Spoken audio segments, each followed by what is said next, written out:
څوک پیغام د جبریل واوري د سرو شونډو د جانانا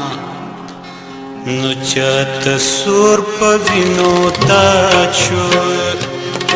چاته تور په تیارو تخته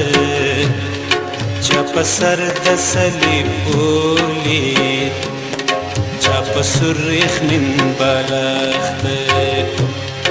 د موسی په شان څوک صحیح کړي په مړ بت کې مخ د یار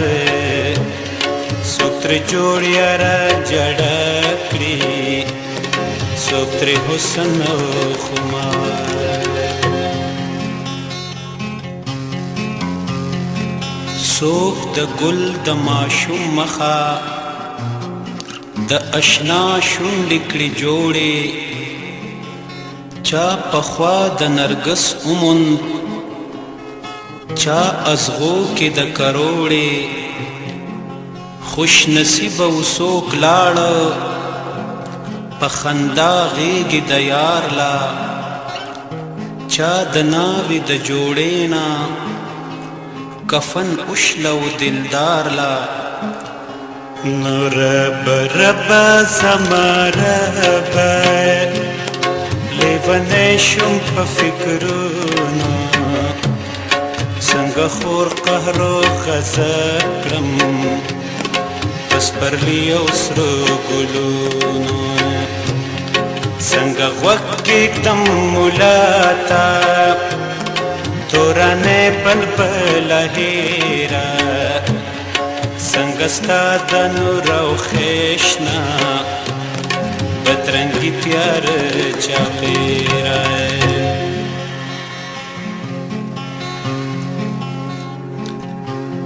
د خندا د سپین سبانا تور ماښام او لحد جوړ کړم د انسان د مایوسینا سر سرور د ابد جوړ کړم د فقیر د تلوسونا د باچا خمار کړم جوړ د دوزخ د اور او زور نه ستا خایس سنگار کړم جوړ څنګه اومنم تا جوړ کړ د جهان او اسمان دیله چې خیام روان په زور کړي طوافونو د کعبې لر جوړ دې حسن یارانه کړه د جزا سزا قصې لر د مستې دا دومره ډک زړه بس پیدا وسوسې لر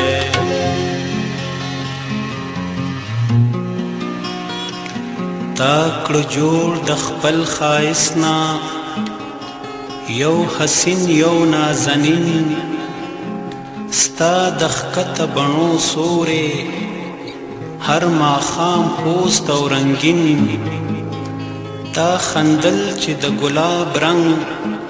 د لولکې وزر یوړه ستا په لاس خیام په جام کې بی خودي او دلبر یوړه نو څنګه غم غني لور کړم د قیامت او حسابونو کرکه زړه کې د بلبلې د سپرلي او د ګلونو څنګه شال د وینځې خور کړم د لیلا په سپین جبینه د حبشي د عشق لیواله خاپېرې کړمه د چین څنګه لاس کې محبوباله خنجر ورکړم د غماز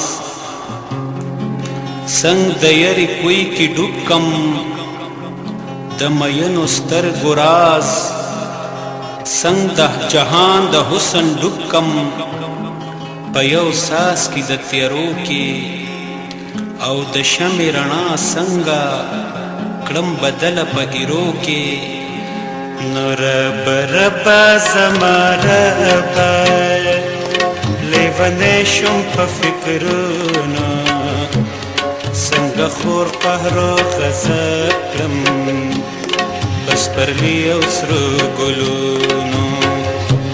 رب رب زما رب